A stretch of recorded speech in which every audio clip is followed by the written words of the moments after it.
Diamond ring wearing, kiss stealing, wheeling dealing, limousine riding, jet flying, son of a gun, and I'm having a hard time holding these alligators. You're talking to the Rolex wearing, diamond ring wearing, kiss stealing, wheeling dealing, limo jet flying. We Rick flaring on it, flaring on it. We Rick flaring on it, flaring on it. You talking to the Rolex wearing, diamond ring wearing, kiss stealing, wheeling dealing, limo jet flying. We Rick flaring on it, flaring on it. Check, we Rick flaring on it, flaring on it. It's apparent these girls staring. I'm Rick flaring, gold across my chest. I'm fresh to death, I'm Paul Bearing, not at all scary. When I open like Betty Wops and find to these circles that's going in like a carry shot.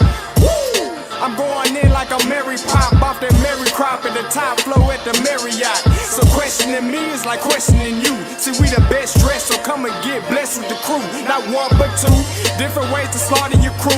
Committed tat across the chest, I guess she blessed with the truth.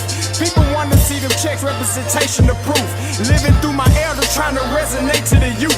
But ain't nothing to get my flash on. Longevity is heavily embedded in my melanin. Layman terms, I last long.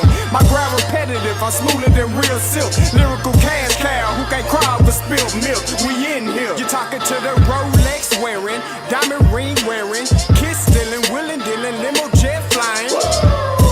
We Rick flaring on it, flaring on it. We Rick flaring on it, flaring on it. You talking to the Rolex wearing, diamond ring wearing, kiss stealing, wheeling dealing, limo jet flying. We Rick flaring on it, flaring on it. We Rick flaring on it, flaring on it. This ain't no normal situation, this preparation with greatness. Industry full of fakeness, it's really up for the taking. See, life is what happened to you, more so how you take it. Don't get stripped of your knowledge and mentally leave you naked. I like to live otherwise. I'm sorry that I'm fresh to death. I put the polo and apologize. See, black son, we ain't nothing like the mother guys. Quit to socialize, we organize, then we mobilize. Off the deep end like a scuba diver. And no confusion, just keep it pushing like Uber drivers. Woo! Business fresh just like a supervisor in a Gucci visor. Can't find a smoother rhymer. You're talking to the Rolex wearing, diamond ring wearing, kiss stealing, wheeling dealing, limo jet flying. We Rick flaring on it, flaring on it. We Rick flaring on it. You talking to the Rolex wearing, diamond ring wearing, kiss stealing, wheeling dealing, limo jet flying. We Rick flaring on it, flaring on it. We Rick flaring on it, flaring on it. Yeah, DQ baby. Shout out that boy Nigga for that fire track. Hey, Black Sun, sun up. What's up, Vinny Vegas? What in Vegas? Yeah. Shout out Pharaoh's Kids, D-Phase, yeah, Bubba C, yeah, Rick flaring on them, Rick flaring on them, Rick flaring on them, Rick flaring, sun up, baby.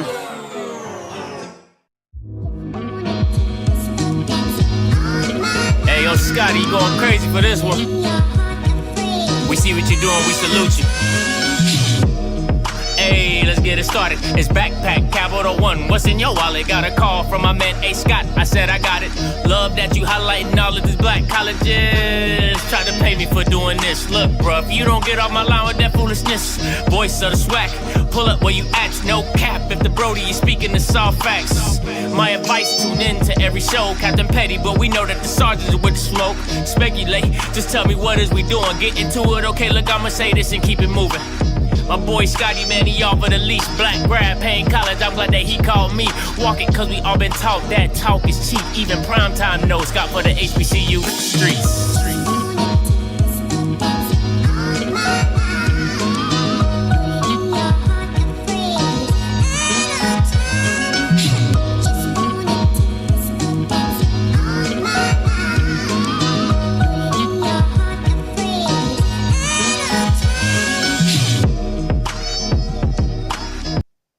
What is going on, everybody? I'm back again. Happy Hump Day! All right, listen, we back in this building again. You already know what it is. It's your boy Scotty. Before and foremost, I've been doing a disservice. I gotta give a shout out to my guy at the Yard Apparel. All right, you know, I did one shirt. I did the Jackson. I did the breakdown shirt. And I wanted to put on the real Jackson, you know, Jackson Street. You know what I'm saying? So shout out to my man at the Yard Apparel for hooking your boy up, staying with the heel shirt was from the Yard Apparel as well. So yeah, man, the Yard Apparel, make sure you go get your stuff. Does really, really great stuff. He sent me a few shirts and stuff like that, man. I'm telling you, some great quality shirts and things like that. So make sure you go check out the Yard Apparel and get all your HBCU needs. And he got some new stuff. He got FAMU stuff, got Jackson State stuff, got Alabama State stuff, got A&M stuff. He got a lot of stuff coming down the pipeline. So make sure you go. I think you got some Tuskegee stuff coming out too. So all that. Now listen. It wouldn't be me if the thumbnail didn't get you thinking. That's the whole point of the show. Now, before I go there, and once again, if you don't like nothing I say, you can always Unfollow me. If I make you feel some type of way, unfollow me. If low key you just hit it, you can always unfollow me. And you save me the headache if you do. Now, I'm going to be very clear because I don't like to clickbait nobody. All right, I don't like to clickbait nobody. So this is not anything hard, concrete, right? This is me reading the tea leaves. Okay? It's me putting the picture in place and showing you all the connections of how this divorce can come about. So when it does or does not happen, you can say why it did or why it did not. And you all, right? Because I don't like leading sheep. I want you all to think for yourselves. All Scotty is here to do is to throw up a picture that you can either agree, disagree, or just say, hey, one of those, right? But the reason I said a pending divorce is because your boy been divorced twice. So who better to explain how divorce happens than your boy? Okay, I'm about to get married for the third time. Third time's a charm, right? Because I'm not leaving her. Like, she gonna have to kill me to leave her, right? But who better to explain to you how divorce works in all the rules of the game? Other than me, your boy Scotty. Okay? Now judge me all you want. Judge. Okay? But hey, I've been divorced twice. What can I say? All right? You got to use life experiences to gain wisdom. Okay, you got to use life experiences to gain wisdom. And whoever would have thunk it that my two will help you all get through impending one, okay? That's how God works. That's how, that's how the big man upstairs works, okay? It's just how it works. So, let's get into the nitty-gritty, right?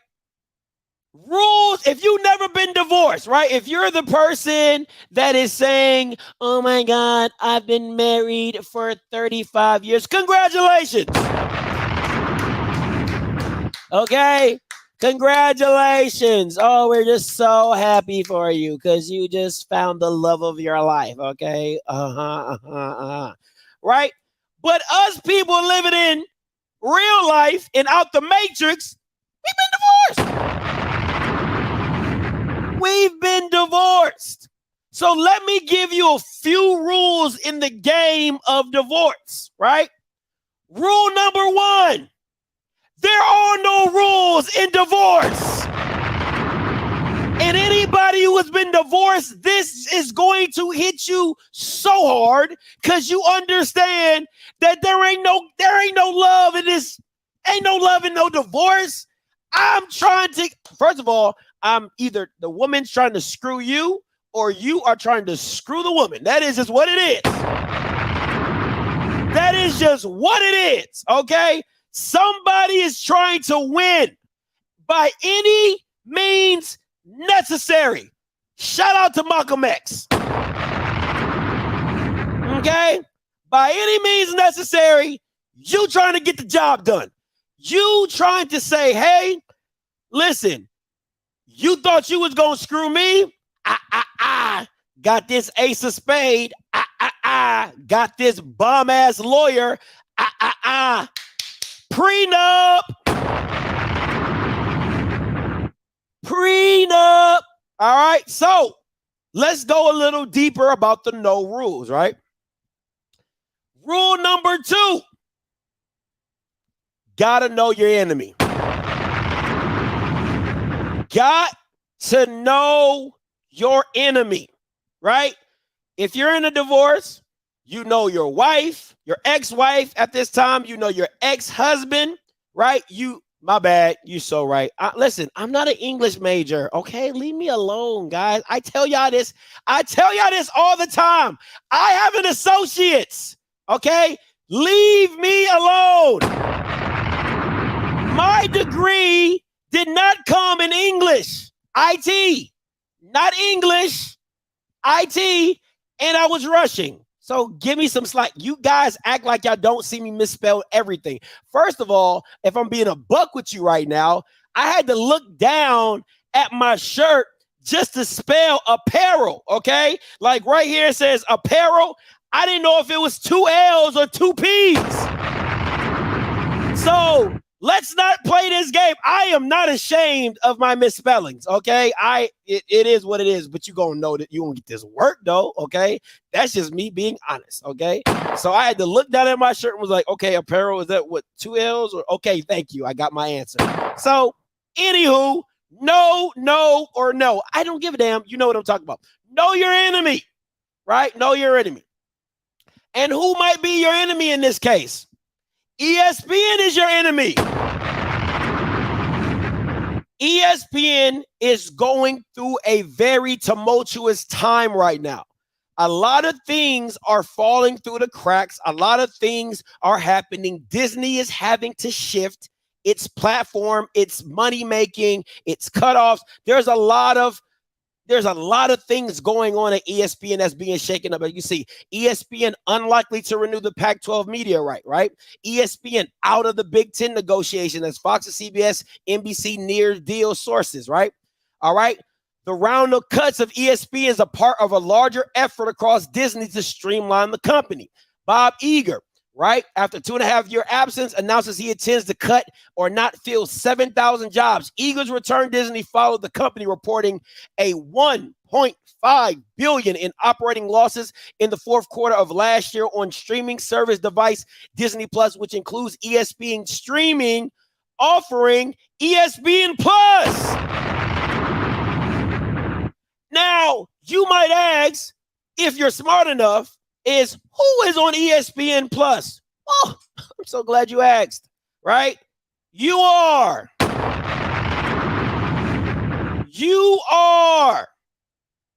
HBCU football fans, you are on ESPN Plus. You are the dominating force on ESPN Plus. If you didn't know, now you know. Okay? Just saying. Understand, know your enemy. Right? So these are the contracts that have fallen through, and these are the contracts that are still going on. You have the ACC contract, which teams are trying to get out of, that goes into 2036. Then you have the SEC contract, which they just signed a 10-year deal, right? That goes into 2034. They are out on the Big Ten. They are out on the Pac-12. Right? And they are out on the Big 12 or Big 12, Big 10, whatever, Pac-12, Big 10, whatever. So they're out on those conferences. So right now, ESPN has a locked-in agreement with the ACC and the SEC. You have to understand, you got to know your enemy, right? When you're going into a divorce, if you're going into a divorce situation, you have to know everything about your enemy, your partner, your spouse, or whoever, to understand what is going to transpire, right? So understanding your enemy in all facets, right? So understanding that ESPN is going through financial troubles, understanding that they are out on some of the big conferences. So you, when I say know your enemy, you got to know it on both sides. You got to understand where your leverage is, where your leverage begins, and where theirs stops, right? So if you're in I'm gonna keep transferring with marriage, right? If you're in a marriage situation, well, how much does she make? How much does she make at her new job? Is she really reporting what she made at her new job? Because I know what she really making. Right? That's knowing your enemy, right? Knowing if she just got a new car or he just got a new car, right? Understanding all that. What do we both own? What is in both our names that we have to split? That is understanding and knowing your enemy, especially in a situation that you got into, right? So knowing all facets of this thing, and I'm going to bring it all home. I promise you, I always do, right? Rule number 3. Have they moved on? Let's not play this game if you haven't been through a divorce, right? I was the type of dude, once you said divorce to me, I'm on Tinder. I'm already looking for the new one, okay? As soon as you say, I don't want to be with you, I want a divorce, I'm on Tinder. Swiping, trying to find a new one. Okay, as soon as I hear those words, I'm on it. Oh, she cute, she gone. Hey, you want to go to IHOP later? Have they moved on, right? How quickly are they trying to find somebody new?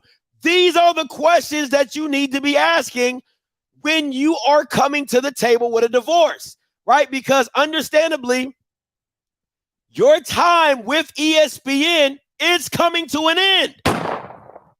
It's coming to an end. Is it irreconcilable differences or is this a mutual pardoning of the ways? But it is coming, right? So this is ESPN's new boo. Now that this is a man, right? So you know what guys do. Hey, he better not be around my kids. Nah, my kids, I ain't even met this fool yet. Yeah. I don't want him around my kids and all that type of stuff. Oh, you done brought him around the fam already? Girl, this ain't even official yet. You know what I'm saying? If it's a girl situation, they looking in the mirror. Girl, can you drive me by his house? He don't know your car, girl. All that type of stuff. But this is ESPN's new boo, right? This is the new boo. And I want to read this. Pat McAfee is leaving FanDuel for ESPN. Now, he was with FanDuel. I believe the contract was either 6 years, 120, or 4 years, 120 million. I can't distinguish either one, but I think it was one of the two, right? So details are now out on the agreement he has reached to become a full-time media personality for the worldwide leader. McAfee's contract is worth $85 million over 5 years. A perceived pay cut, oh, here it is right here, from the 4-year deal at FanDuel that was worth $120 million. All right, according to Andrew Marchand of the New York Post, ESPN declined comment was reached by Marchand, and McAfee skirted the Marchand report during the conversation as well. Now, when the new boo comes up, the new boo gets all the new stuff, right? Because the new boo ain't gone through none of the hard times that you and your wife have gone through, right? The new boo, everything's nice and fancy, it's brand new. Oh, she's so exciting. She's so this, she's so that, right? But you bring in the same baggage that you brought from your marriage because you ain't learned nothing, right? Now I ask people, now let's take this to HBCU. I'm going to just let that simmer in your spirit. I ain't even really got to say nothing. I ain't really even got to say nothing. So I just want you to see the disparity of what and what. See, you got to know how you're valued. You got to know how you're seen. You got to know how you're seen. See, I don't got to say much.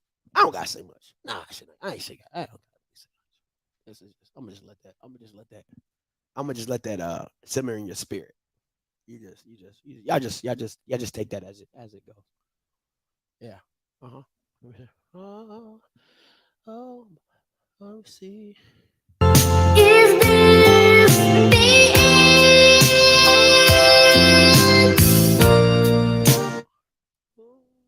Are you my friend? I got time today. I got time today. I got time. I got time. I got time today. I got time today. I got time today. I got time. I got time. I got time today. So now, mind you, I want y'all to think about this. I listen. I just want y'all to think about this. I'm not here to pass judgment. What you do in your divorce is on you. What you do in your divorce is on you. But I don't understand how a media personality, listen to me, I do not understand how a media personality is getting paid more than a live sport event and conference. See, this is the situation, right, that I would hope that the commissioner of said institution, because there's a person out there that says I bash the leadership in the office and things like that. So I'm not trying to bash anybody. I would just hope that the light-skinned man that is in said 4-letter institution would see this and take this as a bargaining chip to ESPN. Why would he do that? Or why would said person do that? Because how are you able in the midst? See, this is what women do. This is what women do, right? You go to divorce and you say you can't afford alimony and this and that and this and that. But then you walk in and the girl got all the receipts of your trip to Cali, of your new bank account, your boy's trip to Vegas. She done got you pictures from she done got all that.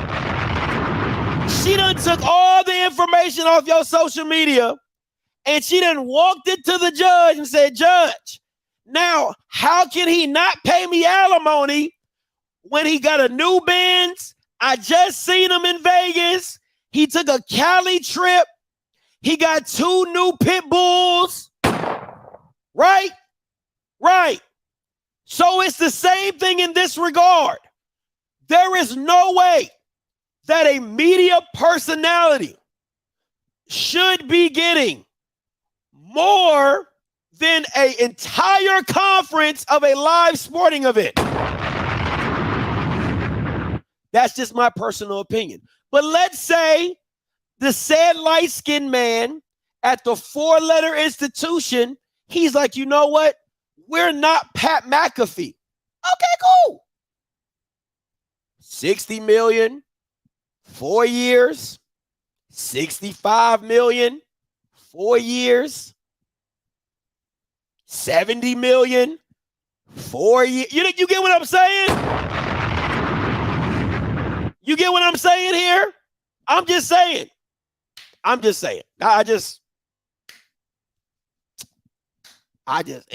just don't make sense to me. It just don't make sense to me. Now you might, like, I see the comments, somebody says you're comparing apples to oranges. And Dan usually has the dumbest comments, right? So I'm gonna take it as a grain of salt. But when I'm telling you is what you're paying for. Listen to it. This is the thing when I speak, I'm talking about what you value. This is all about what you value. They value Pat McAfee more than they value HBCU football. That's plain and I mean, this is what that tells you. That's simply what that tells you. That HBCU football is not as valuable as Pat McAfee. Okay. If you feel that way, okay, cool. That's how you see me, right? You don't think I'm worth $1,200 a month in alimony. That's cool. But we can start here. It's no reason why the SWAC can't be worth $60 million for 4 years. But you know why Pat McAfee got $85 million for 5 years? It's called leverage. This is what happens when you build your own shit and you're able to control your own shit. So then when you get people to offer you $120 million, you can sit back and say, yo, I already got $120 million in the bank. That's in my pocket. I'll take less because I don't want the stress. That's what Pat McAfee did. If you hear the interview, he simply said, hey, I got a new baby girl. I got to take care of my boys. I'm tired of running the day-to-day operations on top of being the face of the show, on top of doing ESPN. He owned everything that Pat McAfee touches. He owns it. So he had leverage in the deal already. So you can't come with him with any old deal. So that's how he's able to negotiate a $85 million 5-year contract over a $3 million over 4 years. It's called ding, ding, ding, ding, ding, leverage. And when you have it, you're able to move differently. You're able to get things that you wouldn't normally get. Now let's continue on in this, right? And LaShonda, I actually found it, so hit me up after the show. I found it, so hit me up after the show, right? This is the contract that is currently coming to an end in 2025. Right? So when you ask me, Scotty, how did you get $3 million for 4 years? This is the contract. Remember? Nobody remembers this? Oh, y'all don't remember when I got this and nobody else had it, and then everybody said that this ain't true, but it was true because I showed the signatures and the bank account. Anybody? Okay. So this is the contract. It comes to an end in 2025. So when I tell you that there is a pending divorce coming, I'm not lying, right? Now, all it is what are you going to get out of the divorce? Are you going to renegotiate this divorce or say, hey, I want this? Or do you just continue to be what you've always been? We shall see. Last rule in a divorce. What's the terms? If anybody knows anything about a divorce, it's always in the details. It is always in the details. The visitation, the child support, the summer vacations, the holidays, the birthdays. It's all in the terms. What did you ask for in the divorce? What did you get? And what did you negotiate? What did your lawyer get you in the divorce? Right? Are you meeting halfway to give the kids over, or do you got to fly and go get them and fly them back? Are you paying for daycare? Do you have a say in their education? Do you have a say in their medical rights? What are the terms? Let's talk about it. Now, I'm just going to say this. Sometimes I think reading is fundamental. Sometimes I think reading is just fundamental, right? It says ESPN has committed billions of dollars to live sports in recent years. Now, let me stop you right there. Now, when you say live sports, does that include the SWAC conference? It might. Billions. They've committed billions, but you getting pennies. Oh, okay. I mean, you getting millions, but you getting like 100. You're actually getting like 100,000 because you're getting like per year, and then taxes. Like it's like a bonus getting taxed, but right? So, including signing a long-term deal with the NFL, cost around $2.7 billion. Nobody's comparing you to the NFL. Let's just drop that, right? It's a deal with the NBA. Its deal with the NBA expires after the 2024-25, and keeping that package will require a significant increase in rights and fees. Now, if you understand that, you're like, okay, that there's an influx of cash. Oh, listen to me. Listen to me. You might learn something. There's an influx of cash that is coming in the same year that you get out of your deal. See, this is called journalism. A lot of y'all don't know about it. This is called research. Listen to me. The same year that you get out of your contract, the same year you get out of your contract, they get out of the NBA agreement. If they do not re-up on the NBA agreement, there is an influx of cash that is available to you to negotiate with if you decide to stay in the marriage. If you decide to stay in the marriage. Now, understand there are going to be a lot of offers coming for the NBA. You're going to have Amazon. You're going to have YouTube TV. You're going to have a lot of people offering for the NBA. You're going to have Amazon. You're going to probably have YouTube. You're probably going to have Paramount. Or Peacock. You're going to have a lot of people. You might even get a situation where the NBA takes a pace from the NFL and they do the NBA Plus. Like they have NBA TV.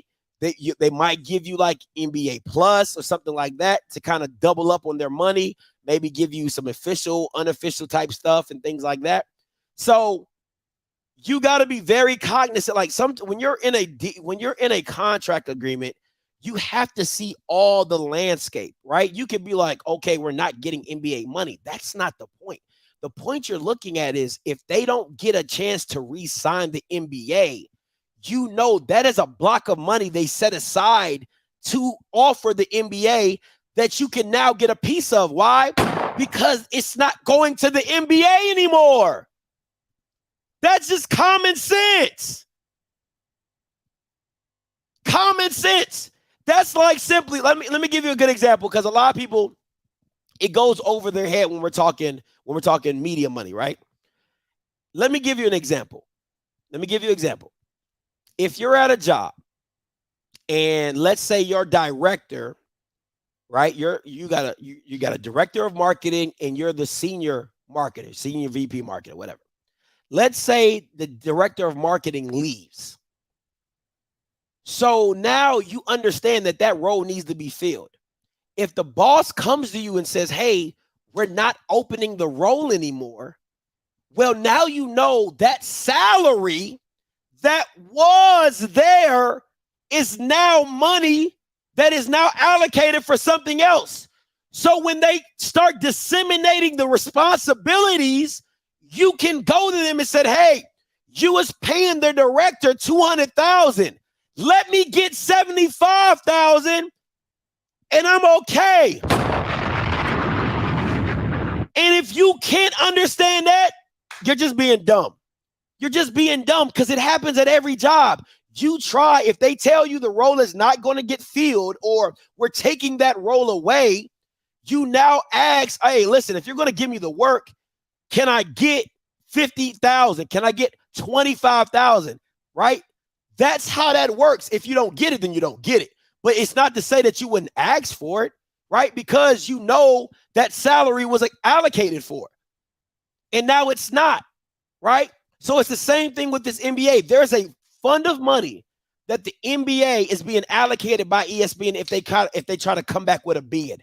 It's natural because they're going to have to make a bid to keep the NBA. If it's 1.2 billion, if it's 3.3 billion to get the rights for the NBA for the next 7 or 5 years or whatever, right? If they don't get that bid, they weren't just talking out their ass for 3 billion. Anywho, let's continue, right? Once again, I'm going to go even deeper. All right. Despite the belt tightening, ESPN still found money to pay top stars. It lured Joe Buck and Troy Aikman away from Fox Sports. Monday Night Football broadcast for last season combined salaries for more than $30 million annually.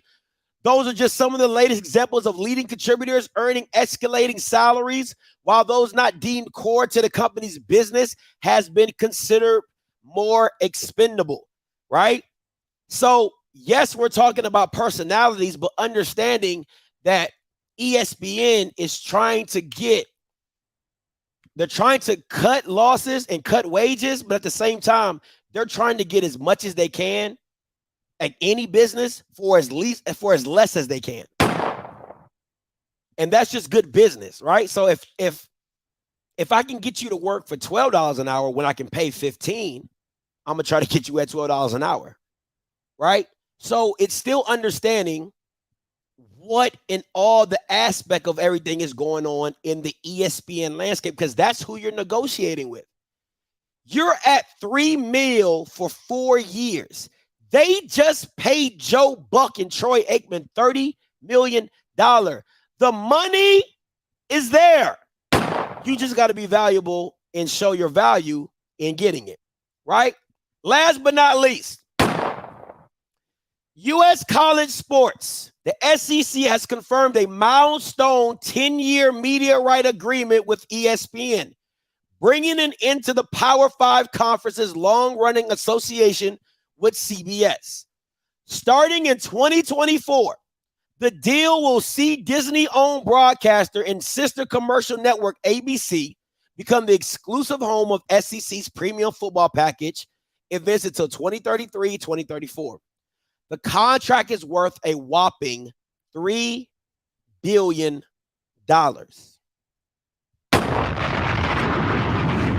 Not 3 million. Not 3 million. $3 billion.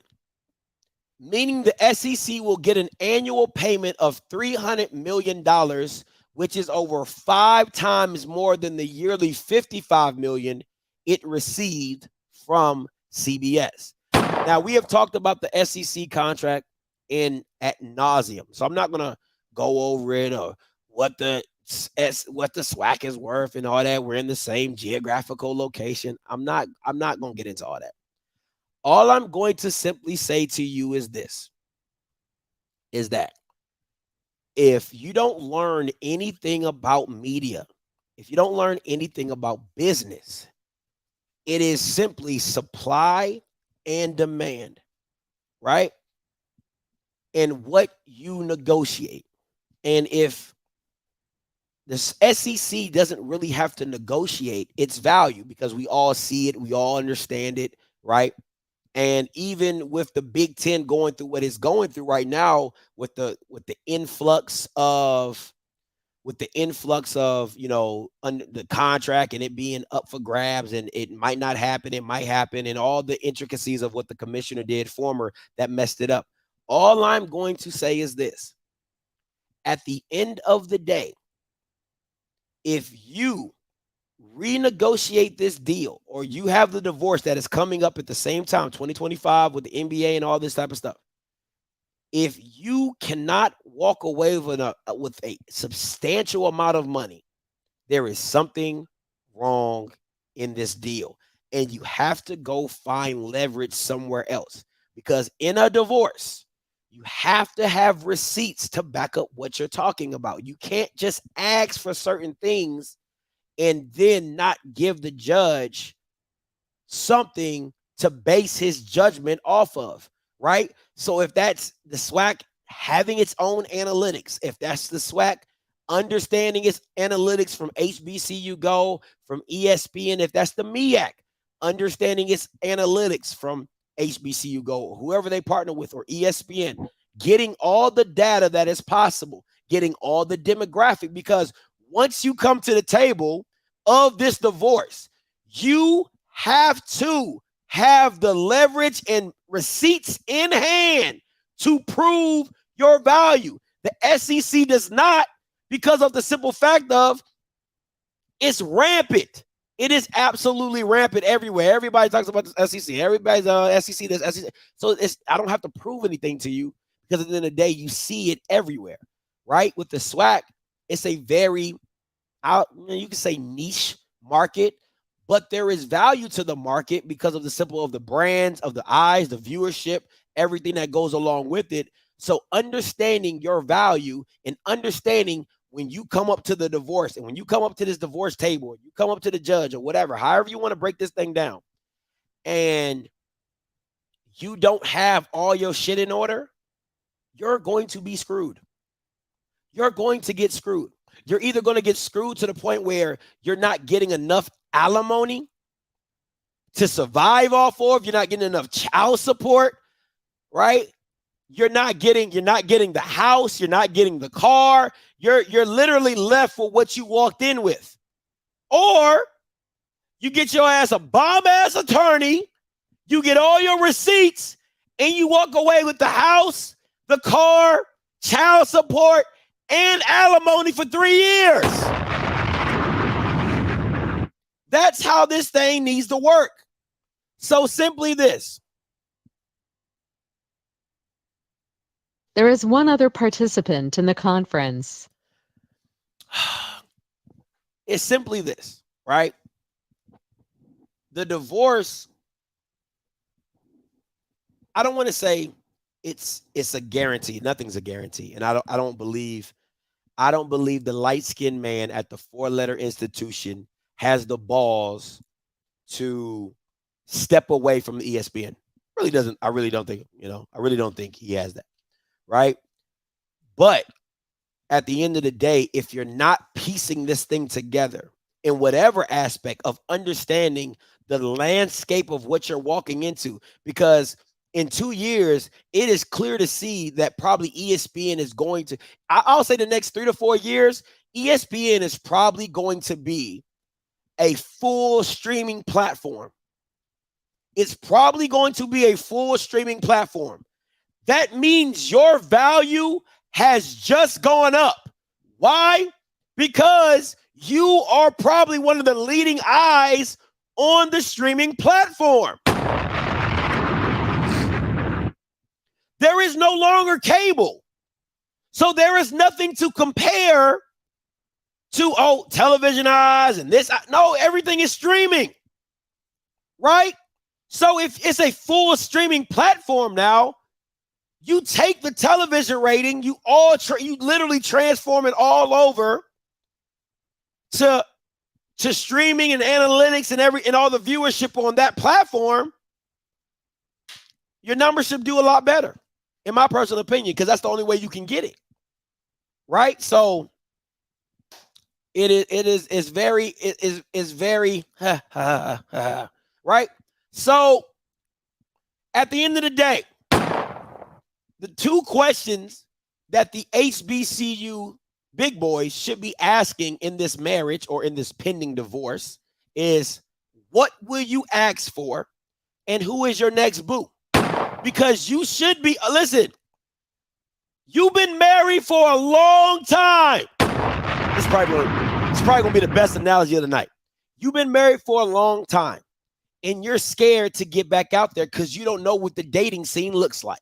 As the women would say, there is pee in the pool, right? So you've been married for 23 years, maybe longer than that. So you don't know what dating looks like. You don't know you don't even know how to approach a guy or a girl because you've been married for so long. Your game is rusty, right? But that shouldn't scare you for getting out and trying to mingle. Okay? Got to get out there, try to mingle, find somebody you like, find somebody who likes you, right? and have a good time. You know, date a little bit. Don't get into these long committed relationships like 10 years. You know what I'm saying? Date a little bit. See what's out there. See what's floating. You know what I'm saying? Take a couple calls. Right? And see where you goes from there. Because it doesn't hurt to talk. You know what I'm saying? It doesn't hurt to talk. Don't hurt the little text. You know what I'm saying? Do a little something. But hey, Q, coming to you. Hey, calling you live. Hey, brother, you are spot on with your analysis on this. I would just say you pretty much said everything I want to say, but I did want to make a point of clarification. The Big 12 is still in the the ESPN networks because the commissioner got smart, and you know this, but I'm just putting this out there for your viewers. The last 2 years, you had that opportunity to either sign back on with the current contract that you have, or you can let it go out to bid. And Big 12, they got smart, and they even though they were losing Texas and Oklahoma, they got smart and signed a dotted line because they knew their value was going to go down. Mm-hmm. And that's the reason why they're over Pac-12. With the with the SWAC, you with the information that you divulged in your contract the contract that you had, the SWAC teams were only getting $415,000 payout for each team. Yeah, and that's after the conference get their cut and the others, overall. So basically, that was the first 2 years. It was renegotiated because I think ESPN, because they were making so much money, because nobody gives you free money if to renegotiate your contract in year 2 in the 6-year contract. Yeah. So they've actually renegotiated that and up to that to a 730,000, and then towards 775,000 at the end. So, brother, you are spot on. I don't want to repeat everything that you just said, but you are 100% true on your assessment. Appreciate it. Hey, appreciate it all as always, Q. Thanks for the call, man. Listen, what's frustrating to me is the how do you say the lack of value, and it's like I sound like a broken record really when I bring these topics up, because I'm just like, the value that you see in yourself, it just doesn't compare to me, right? It just doesn't make sense to me, right?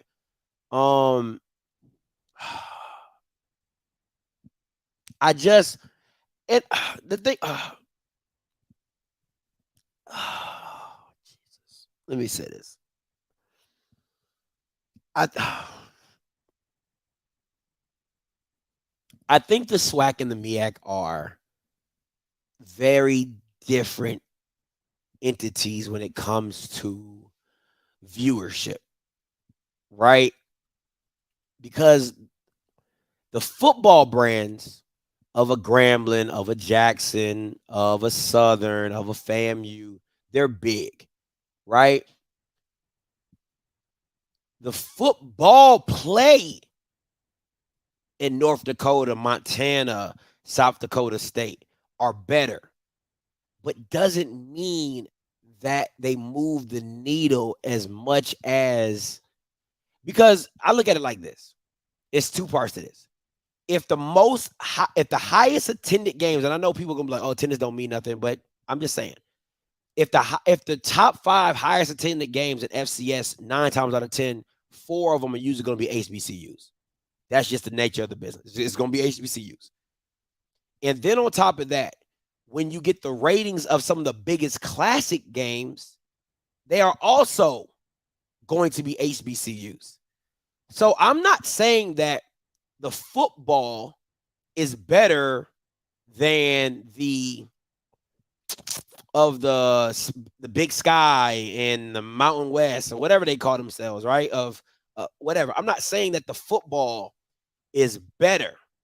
All I'm saying is this, is that the interest interest of those programs are more than the North Dakotas and South Dakotas.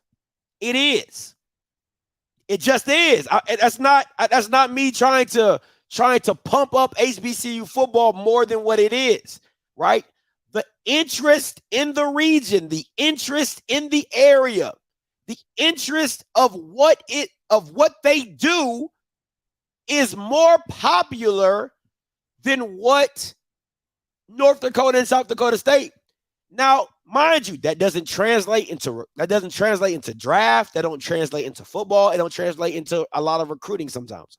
So those entities can be separated. I can talk about the interest and the fandom and the fan base of HBCUs and what they are and what they bring does not translate into the football. It just doesn't, right? It's not to say that just because Grambling and Jackson State's game is attended, is probably the third most watched game in FCS, doesn't mean that either one of those teams can go up to South Dakota State and beat them. It don't mean that.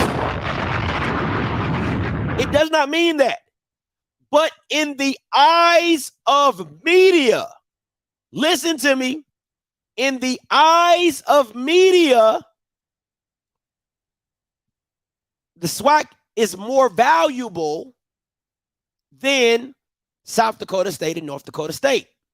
It just is. The demographic that you're marketing to spends twice as much money as the demographic at the Big Sky. This is not fables, it's truth, right? So let me ask you, if you were running a business, right? If you were running a business and you were trying to get people to buy what you're selling, are you going to go to people who spend twice as much money or they spend twice as less? Like it just doesn't make it. I mean, listen, it's not rocket science. It's just simply saying these group of people watch more television, spend more money, buy more items. I'm going to market to that, and that market has a value to me. Now, what you see yourself as is completely different than what somebody else might see you as. Now, that's just facts, right? So if the HBCU conferences see themselves at 3 million for 4 years, that ain't got shit to do with ESPN. ESPN is like, okay, here you go. But if they know their analytics, if they know their viewership, if they know their numbers, right? Because I'll look at it like this. This year, thank you, God. This year, the commissioners, listen to me very carefully. The commissioners, Sanja, McNugget, both of them Bamas, need to know every damn eyeball that touches down this year. Why? Because you need to know what it looks like without Dion. And do my numbers still hit without Dion? What does the OBC look like? What does the SWAC and MEAC challenge look like? If you put us on primetime television, what do we do? If you put us on the big stage and you give us our shot, what do we do with it? Do we hit a home run or are we bunting? This is the best year to see it. This could be the perfect storm. Listen to me. This could be the perfect storm for McNugget and Sanja because there is no Dion. There is no Shador. These entities and schools have to get it on their own based off their own storylines, based off the excitement of their fan bases to see what this season looks like for each individual team. The SWAC and MEAC Challenge is the perfect example of what these football brands, South Carolina State, Jackson State, give us primetime television, and let me show you what we do with it. But if you don't know what your numbers look like after that game, you have done yourself a disservice. You have done yourself a disservice. If you don't know what your numbers look like after the OBC, you have done yourself a disservice. Right? So you gotta go get it. You gotta go get it. And Blue, I get what you're saying in this aspect. I do. Right? I definitely understand. At the end of the day, people got to show up and watch. You're absolutely right. But at the same time, don't put us behind a paywall. You don't put SEC behind a paywall. You don't put the Big Ten behind a paywall. You don't do that. Right? Let's keep it a buck. That Thursday night football game that they try to sneak in on us, that's behind a paywall. These two primetime games are not on paywalls. They are not behind up. You got to pay for ESPN Plus just to get to the game.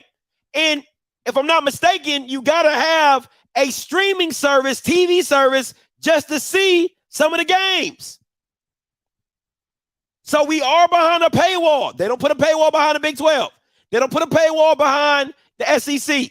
They don't put a paywall behind those programs. I'm just saying, I'm not making excuses. I'm still saying that we got to come out and show up and support. But when we don't get put behind a paywall, let's see what we can do. 5240 coming to you. Hey, what's going on, Scotty? What's up, Joe? So you know what the SWAC and me actually be doing? They should be having commercials. Great storyline for the SWAC and the MEAC Challenge. Brother Pugh and TC Taylor. What can TC Taylor do without the They should be having commercials going on. They can have it on Facebook, Instagram, all these social media sites, just pushing out commercials so people can know it's on there. If they don't know it's on there, they're not gonna watch. Just like same thing for Orange Boston Classic. They can put the Willie Simmons comments back, TC, and push that, do a great commercial, and push it on Facebook, push it on social media, and let people know, look, this is where you can watch it at. And the eyes gonna come. If they promote it, they gotta promote it. That's why I don't nobody know. If they promote it, the eyes gonna be there, man. I'm gone. I appreciate it, Joe. I think we also, and I love Joe's perspective, right? But listen to me, okay? You know I got to be devil's advocate on this one. Listen to me. You got to look at it as a business, right? Mr. Campbell tells me all the time, what does it cost for customer acquisition? What does it cost for customer acquisition? What is it going to cost me to get you to tune into the game? And is it worth it? Right? Because at the end of the day, if I'm spending money, the reason I'm spending all this money is to get a return on my investment, right? The reason I market so hard is to make sure I get a return on my investment. So how the SWAC and MEAC have gone by it for so long is that we know that how do you say, like the cult following behind HBCU, the people that are going to watch the game are not going to miss it, right? But am I going to spend the money to go get the new person? Am I going to go spend the money to go get a new viewer, a new follower to go watch HBCU football? That is the real question. And I don't know if the SWAC and MEAC would see that as a value to go put money out there. And I believe in marketing, right? I believe in marketing, but you got to understand who you're marketing to, right? Where you're marketing at, and how much is it going to cost you for the acquisition of those eyeballs. I still wholeheartedly agree with you, I'm just giving you devil's advocate of what they might be thinking about in regards of why they don't have commercials. right? I'm just giving you, because if I spend all that money, you're going to be looking for something in return from what you're spending in marketing. You want that customer acquisition, right? You want the eyeballs on. So I'm not saying you're wrong, because I do agree with you. I think they need to do a better job of marketing. But you can, okay, where do you get the free marketing at? You get the free marketing on your social media. You get the free marketing on your YouTube. You get the free marketing on your Twitter. That doesn't cost you anything, right? That doesn't cost you anything to market on those platforms. Now, if you add the ad behind it, if you make it an ad and things like that, and okay, cool, targeted demographics and things like that, then yeah, you're adding into that, right? But if you just do it strictly off social media and let it run wild and let it do its thing, right? If APB Visuals comes out with a video in regards to Willie Simmons' tweet in the OBC, that's going to get 100K views. It might even get more than that, because now you have FAMU people wanting to watch it just to see what it's about, right? So you get that mix up. So you have to listen. I can't express to you enough that, and I'm going to keep saying this until the cows come home. And I'm gonna close down very soon. I'm not going to go very long tonight, because I want to just pitch that to you. HBCUs have to look at themselves as Mayweather Promotions. There needs to be a listen, you can disagree with me, right? But I look at it like the PGA and Live Golf. PGA was like, nah, we don't do that. We don't need them. That's a clown league. That's this, that's that. They're partnering with them, right? I look at the SWAC as a Mayweather Promotions. You need to get on a conference call and you need to tell the coaches, hey, listen, we need storylines. We need to aggravate our own storylines. We need to promote our own football. And let's do it differently than the PWIs, where you have the Nick Sabans who get up there and say, because let's be real, let's keep it a buck. I'm sorry. I know you guys are not going to like this. I know you're not. Let's keep it a buck. A lot of HBCU coaches are not going to PWIs, right?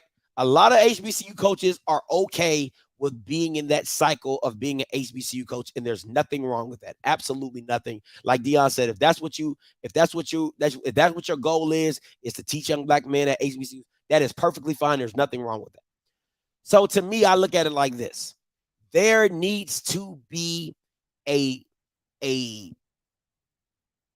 very experimental aggravation, right? To where you get coaches saying certain things and, calling out certain brands and starting just little mischief stuff here and there. So it brings excitement to the base, to the fans, to the media, and makes people tune in. Now, if you feel like Scotty, that's being gimmicky, listen, I just think it can work. It can work because when I talk to old heads about HBCU football, they always say like, man, Eddie Robinson Jr. or Eddie Robb, he talked trash, and this coach would talk trash, and this coach will say this, and this coach will say that. Because at the end of the day, I think, and I'm not trying to be stereotypical to our people, but black people just move with different type of swagger. We do things differently. And if we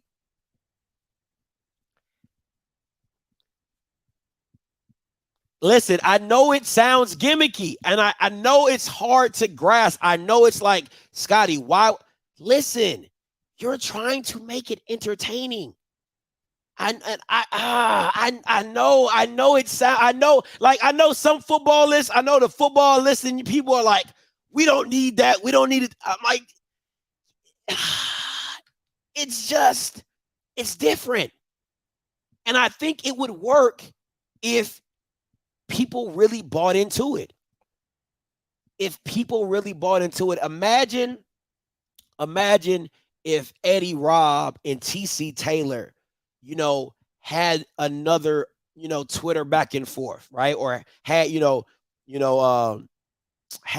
Robb gets on his, like, let's say TC Taylor gets on the interview and says, I'm swag.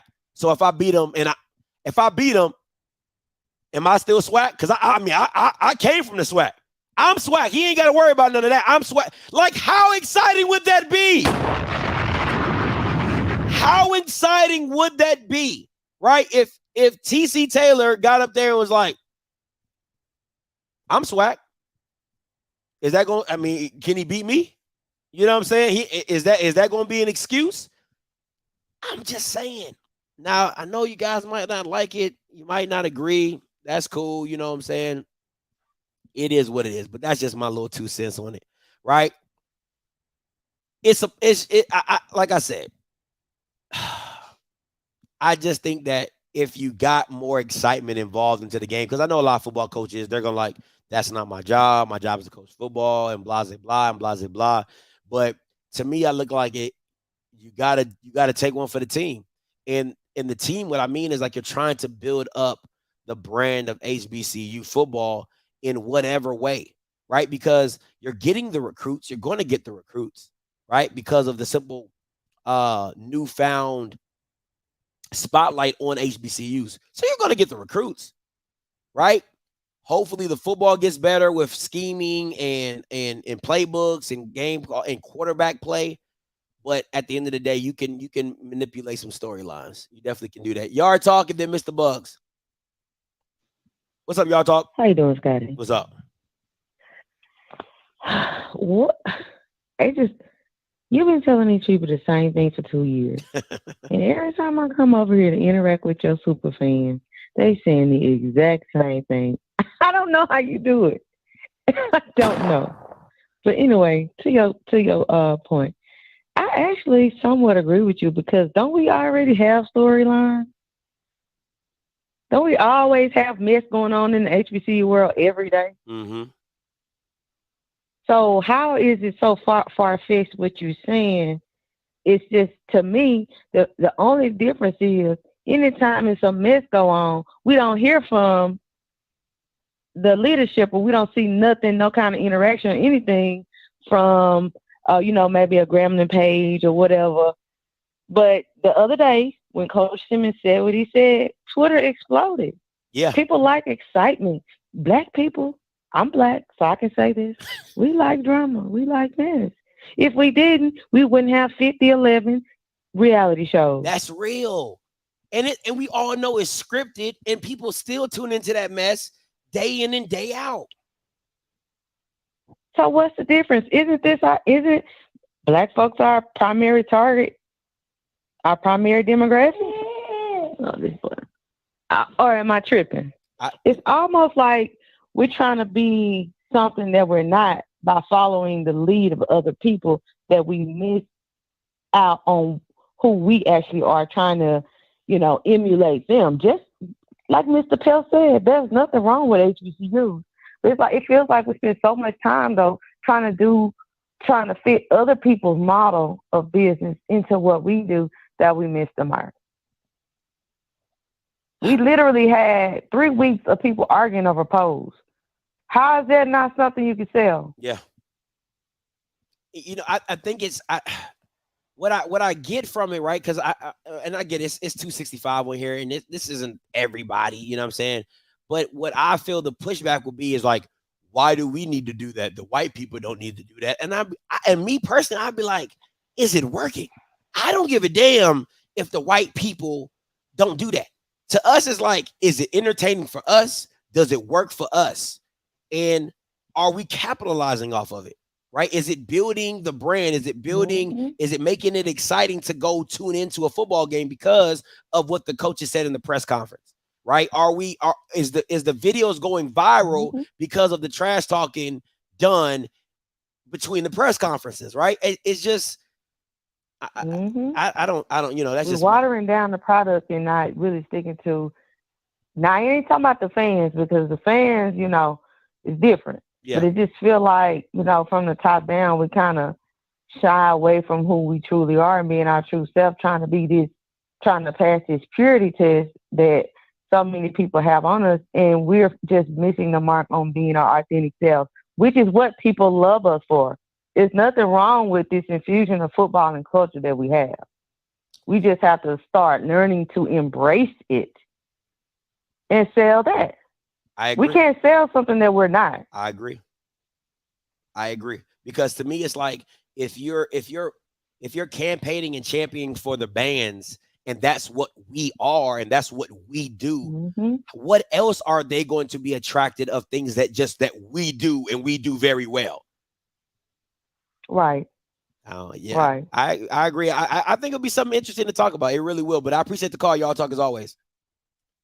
All right. Hey, listen, guys, I got a lot of people on the phone lines. Try to keep it as short and sweet. Mr. Buzz, coming to you. Scotty, what's going on, brother? How you doing, brother? I'm doing well, Mr. B. Talk to me. I'll be real quick, brother. This is my space here. I love this type of talk here. Two things. Number one, what attracted eyeballs to the HBCUs when Deion was here? His swag. Oh, that's good. His swag. That's good. He began to promote. Now, get this, and I mean this respectfully, not the football play. His swag did. His swag attracted corporate money. It attracted the white money, the black money, the Hispanic money. Everybody began to look at what's going on HBCU. So much so, ESPN College Game Day came and showed up. When was the last time they actually happened to HBCU? It wasn't because of football play. It's because of promotion, swag. Number two, we're going to have to realistically learn how to sell ourselves. If you look at it, hip hop is one of the highest grossing genres in the world. Come on. And it's all about our swag. Come on. It's all about our swag. I walk into banks now, not with no suit on.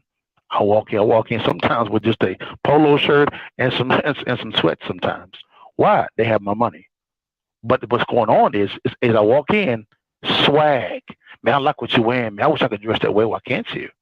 So I say that to say this here. We have to do exactly what Wesley Snipes said in one of the movies. Bet on black. Let's bet on ourselves. That's good. Let's stop having someone try to come bail us out.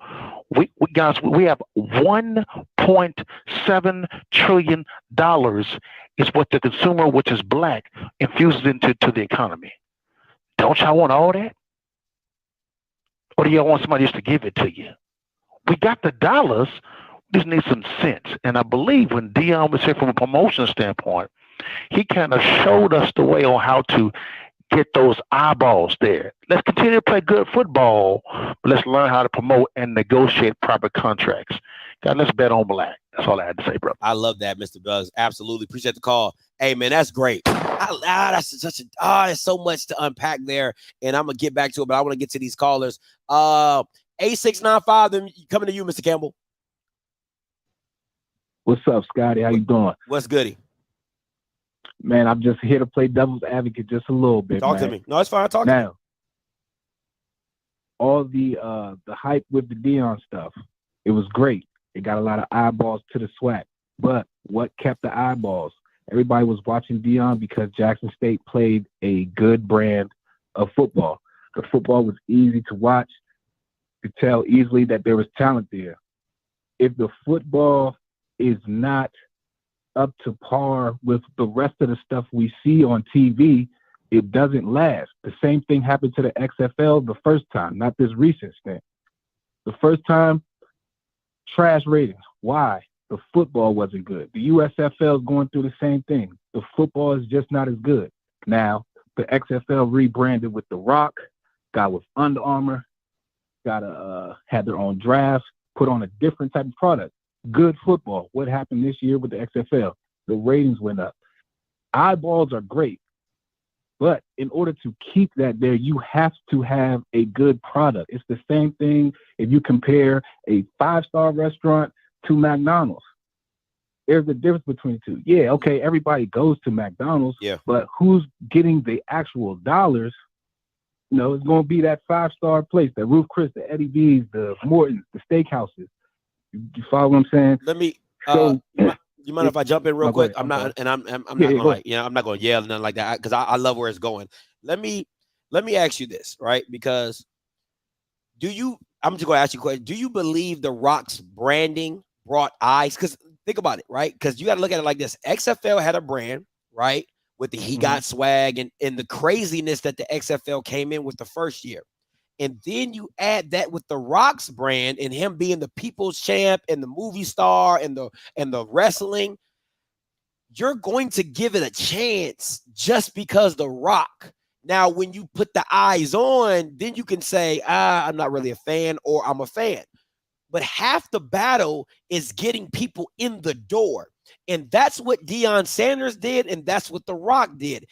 All they did was get people in the door, and then once the people saw what was going on, they said, hey, this isn't so bad. Deion, hold on. Wait. Let me finish my point. Deion did not play a good brand of football. Let me be very clear about that. He didn't play a good brand of football. He had a lot of talent that was exciting to watch, and they won. Because if you're talking about basic X's and O's, Deion did nothing special. It was simply 7-man blitz, 8-man blitz, and a lot of spread and short dinking. It was nothing exciting to watch. The talent that he brought, plus his swag and the winning and the way they won, made it exciting. But go ahead, your point. All right, so you kind of made my point a little bit, but hear me out. Yes, The Rock name brought the eyeballs. But if that football was sorry, the players were sorry, nobody's sticking around to watch it. The same thing with Deion. Okay, yeah, you say the X's and O's, but the talent level and the excitement of seeing that talent dominate is what kept eyeballs. Now, if the SWAC goes back to a subpar talent level, and it's not as exciting, and we see like quarterbacks that can't make simple throws, it's frustrating to watch. And people that aren't in the HBCU space, they don't have any connection to it, they're more likely to divert their eyes somewhere else. And there's only 3 to 4 fan bases that are trying to hold up an entire conference. So if we look at JSU FAMU, big game, great. Grambling Southern, big game, great. But what about when PV plays Alabama State or the rest of the conference? So when you're looking at TV contracts, you have to have a sustainability throughout the conference in order to keep eyeballs there. Okay, so let me push back on you in the sustainability, and I'm gonna work backwards to your points. In the sustainability, you're talking about building the excitement throughout the conference. Well, how do you do that? Well, I gotta build excitement for the game. It's the same thing for a fight, right? If I don't like Spencer, or if I don't like Devin Haney, why am I going to watch that fight? Well, I saw David Haney push the dude. I'm like, oh, shoot, that ain't going to be crazy. Now I got to watch it just because I'm like, I want to see what happened. You push him, he whoop your ass in the ring. Dang, that's an up. You know what I'm saying? Like, so it's building the storylines that go along with it. I agree with you. The SEC, they get held up by the big boys, the Floridas, the Auburns, the Georgias, the Alabamas, right? But you still got Vanderbilt, you still got Mizzou, you still got Kentucky, you still have South Carolina University. You have no-name programs that are in that. But why do people still watch? Because of the brand of SEC. It is considered a brand just simply off the football. So the same thing needs to happen with the SWAC. It needs to be a brand off of something other than football. Yes, they play football, but I watch the SWAC because I love the banter. I love the coaching. I love the band. It doesn't have to look the same to make it to be successful. That's what I want people to understand. It does not have to, because you're comparing it to something that has been pushed up and propped up for so long, and they've been able to coagulate talent and draft picks, and so now they're literally a runaway machine that just it sells itself. But now the SWAC is in a rebuilding and a rebirthing stage, and now they have to innovate with the times. And how can we get excitement? How can we build buzz outside of just football? Because we're going to play football. We're going to have a star player. We're going to have an Andrew Body. We're going to have an Xavier Smith. We're going to have a star player that sticks out. It's just naturally going to happen because that's what it does. That's what football does. You have star players. But how do we make it even more exciting outside of just the football? And that's where you get into building your own storylines and making it excitement between the coaches and things like that. So they're just thinking outside the box because, once again, Deion brought the eyes in just to say, oh, this is pretty cool. And you could have stayed for Deion, and you could have stayed for Southern. You could have stayed for Grambling. But now you lose that big front sign on your restaurant. Now you got to figure out what other sign I can get people to come in the door. Last point before I let you go. Oh, my last point was just, going back with you is I think something that can help is SWAC got to start beating some of these teams to get people to see, oh, man, they beat such and such. Like, let me see what else is going over there. But if Alabama A&M goes out there and loses to Vanderbilt and gets blown out by Vanderbilt, the same Vanderbilt that everybody from HBCU shits on, if Vanderbilt goes out there and puts 40 on Alabama A&M, that's not realistic, bro. Come on, man. Come on, man. That's not. It's setting the SWAC back now. No, it's not. It's really not. It's really not. It's really not. But I was rocking with your points until that one. Appreciate the call. Mr. Campbell, coming to you. Hey, man, this is a great show. Everything that you have said has been totally on point the whole night. But, I got to just say a few things, and I think some of it has been said. But it's about the branding. And this is the worst thing that SWAC has done. They need to literally go drumline, bring the old with the new. And I don't care if they got a lie. You got a conference that has Hall of Fame players. I don't care if you lie and say the Jackson State wide receiver that's playing now is like Jimmy Smith. Give people something they could connect to. Yeah. Just lie. I don't care. This school produced this. And here's the next generation of stars at Jackson State, FAMU, Southern, and Grambling. Then the next thing, you have got to promote these rivalries. When you see Ohio State, the Big Ten only has two brands, when you be honest with you. It's Michigan, Ohio State. Penn State drags behind that. But I tell you what, you're going to know Ohio State and Michigan, because you know what Michigan, Ohio is going to say? We're going to beat that school up north. And you're going to hear that for 13 weeks until they play that game. Same thing with Alabama and Auburn. You got people killing trees down there in Alabama and Auburn because of the rivalries and things like that. And we do not do a good job promoting that. And also, but I'm going to agree with my man, we have got to get a better quality of players, because the one thing I will say, that Celebration Bowl was high, exciting level of football. It was. When you watch that game, that was a great football game to watch. And there was not one person, and you have to think about all the people that was maybe their first HBCU football game. But you saw execution, and you saw players like, man, that guy could go pro. That guy looked like he could be a pro. Those are the things that the SWAC and HBCU, and just let's talk about the SWAC, because I'm not going to talk about the MEAC, but the SWAC has got to constantly try to upgrade the recruits, because that's what the conference was built on. Because, again, you heard all those old heads. We saw Jerry Rice. We saw Steve Menier. We saw Walter Payton. I just named 3 Hall of Fame guys. Yeah. That was worth watching.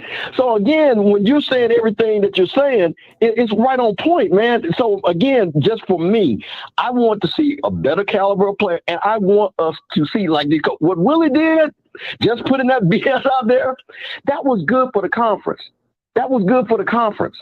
Say, you know what? Hey, I'm going to say something about Jackson State. Now, TC ain't got to say something, but trust me, all them JSU minions talk for TC. Mm-hmm. We got 30 videos responding back about what Willie Simmons said. That's good for the conference, and that's what we really need to do more, man. So great show, man. Everything you're saying is dead on point, bro. Appreciate it. Thank you so much. Listen, at the end of the day, you can't keep doing the same thing expecting a different result, right? And it started with Ashley Robinson stepping outside the box to go get Deion, right? And you saw how much that changed the course and direction of the SWAC. So now I'm not saying like, oh, let's try everything. I'm not saying that. But what I am saying is dibble and dabble in a few things to see what works, to see what gets people. You see, listen, we as black people have to start looking at the truth of what things are. When you're looking at reality television, 90% of the people that's doing it are black. You have the Kim Kardashians, you have the few and far between. You know what I'm saying? If you watch HGTV, you got the little Asian white man couple that do on that.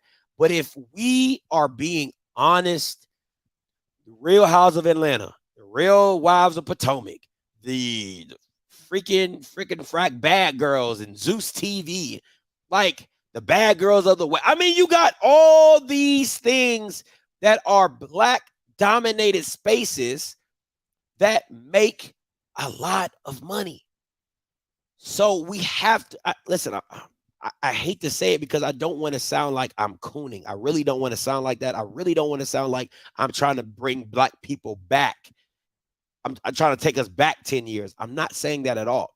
All I'm saying is football is a game of entertainment. Listen to me. Please listen to me very carefully. Football is a game of entertainment. We're just adding to the entertainment. That is it. That is all.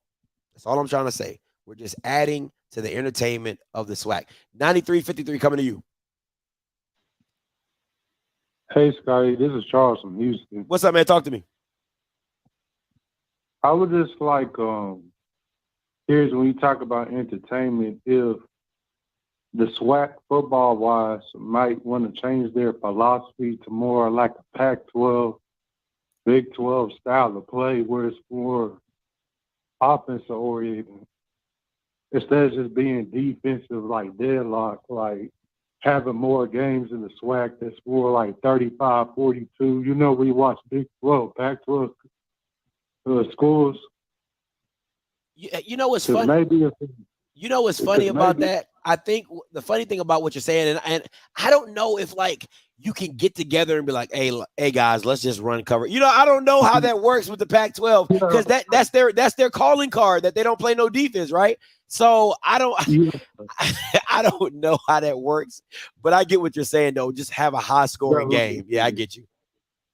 Cause like even when I just say like even with the Big 12 like Pac-12 games, like most of their games tend to be more exciting oriented. Like it be back and forth. The fans are really into it.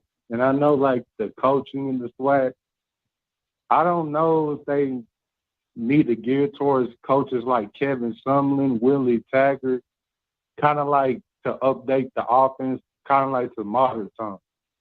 And kind of like get more, kind of like Dion said, get better quarterbacks, maybe get better offensive coordinators. It kind of starts that way. It kind of make the on the field product more exciting to go along with the entertainment, if it makes sense.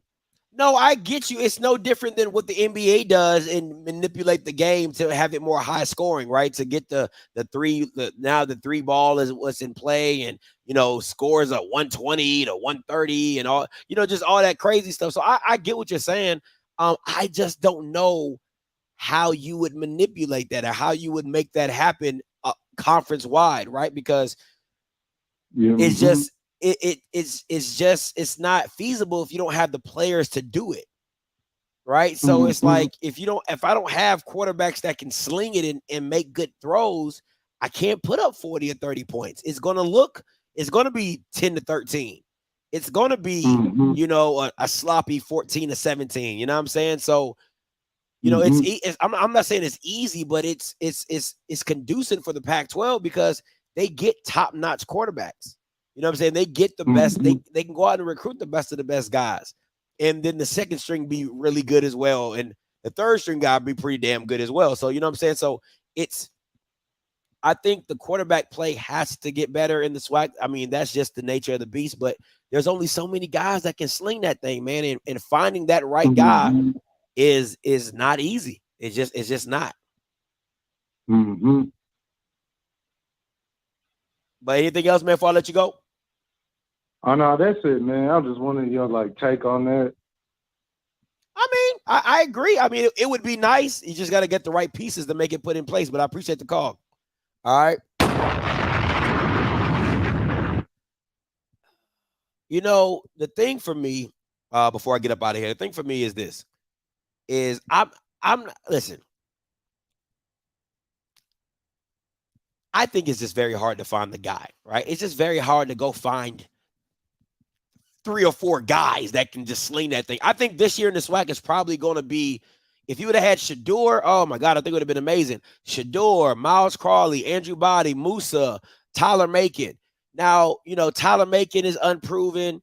We'll see what Connolly does. You know what I'm saying? There's the kid down in Valley from Dallas. I think he's going to be pretty decent. You know what I'm saying? So you might get an implosion or explosion of quarterback play. You might not. But at the end of the day, like, to me, I don't care. I know that sounds bad. I don't care. Football is football, and I love watching it. Now, do I hate watching bad football? Yes, I do. Right? Like stupid plays, like stuff like, okay, you know they're going 8-man blitz. How about you do protection? That's all like X's and O's type stuff. So yes, that does piss me off. But at the end of the day, football is still 4 downs. It's still 120 yards. It's still, you know, it's still football. And I think if you can build the excitement around the game, you can still get people in the door. You know what I'm saying? It is. Thank you, Herb. See, man, I like y'all, man. Y'all be helping your boy out. You know what I'm saying? I ain't an English major. My boy Herb be writing for everybody, okay? So, you know, he got to get it right. So appreciate that, man. Appreciate that. All right, listen, guys, I appreciate the time. You already know what it is. Probably one of the hardest working men on the YouTube streets. You already know what it is. Shout out to my man at the Yard Apparel. Please go get you some merch. Go support Black-owned businesses. Has great merch and things like that when it comes to Alabama State, Jackson State, A&M, all types of FAMU. Heard Tuskegee is going to be coming soon, all right? So that's been my time. Until next time, you know what I'm going to do. I'm going to holler. God bless.